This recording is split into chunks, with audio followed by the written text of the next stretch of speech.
Bismillahirrahmanirrahim.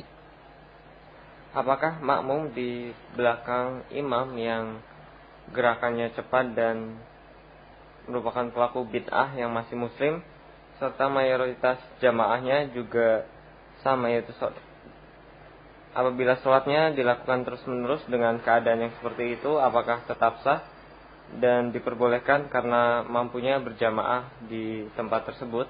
Sekali lagi, apakah makmum yang sholat di belakang imam yang gerakannya cepat dan pelaku bid'ah yang masih muslim, serta mayoritas jamaahnya juga sama, apakah sholatnya yang dilakukan dengan keadaan yang seperti itu terus-menerus sah dan diperbolehkan karena mampunya berjamaah di tempat tersebut?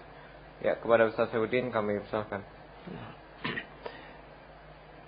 Salat di belakang, Bismillahirrahmanirrahim. Salat di belakang pelaku bid'ah yang dia bid'ahnya tidak sampai mengeluarkan dari agamanya, maka salatnya sah. Nah, sebagaimana salat orang tersebut juga sah, maka orang yang salat di belakangnya juga sah. Meskipun yang afdal tentunya seorang mencari imam yang baik, nah, yang tidak melakukan perbuatan-perbuatan bid'ah. Nah, tetapi bisa jadi seseorang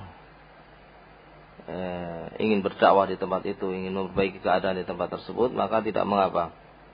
Dan pada asalnya hukumnya salat di belakang ahlul bid'ah adalah salatnya sah. Namun apabila dia salatnya terlalu cepat, nah, maka di sini dia diingatkan agar jangan sampai salatnya terlalu cepat. Kalau cepatnya sampai tidak tumakninah, sehingga dia tidak bisa membaca yang wajib. Ketika saat ruku dia tidak sempat untuk membaca subhana rabbiyal azim. Saat sujud dia tidak sempat membaca subhana rabbiyal a'la. Ketika bangkit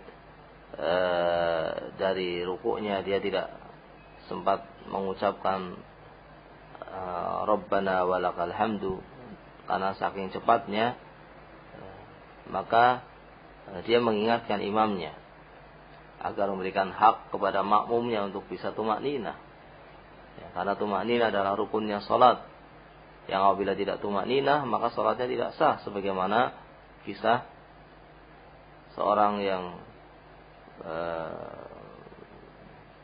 pada waktu itu mendatangi Nabi ketika Nabi bersama para sahabatnya di masjid. Orang tersebut salat, setelah selesai salat orang tersebut kemudian mengucapkan salam kepada Nabi dan Nabi membalas salamnya. Kemudian Nabi mengatakan kepada orang tersebut, irji fasalli fa innaka lam tusalli. Kembali kamu salat, sesungguhnya kamu itu belum salat. Maka orang itu pun salat kembali, dan setelah salat kembali mendatangi Nabi dan mengucapkan salam kepada Nabi, dan Nabi menjawabnya, dan Nabi mengucapkan dengan ucapan yang sama dengan ucapan yang pertama, irji fasalli fa innaka lam tusalli. Kembali kamu salat karena kamu sesungguhnya belum salat. Terus sampai 3 kali hal ini diucapkan, ternyata kesalahan orang tersebut adalah dalam hal tidak ada tumakninah.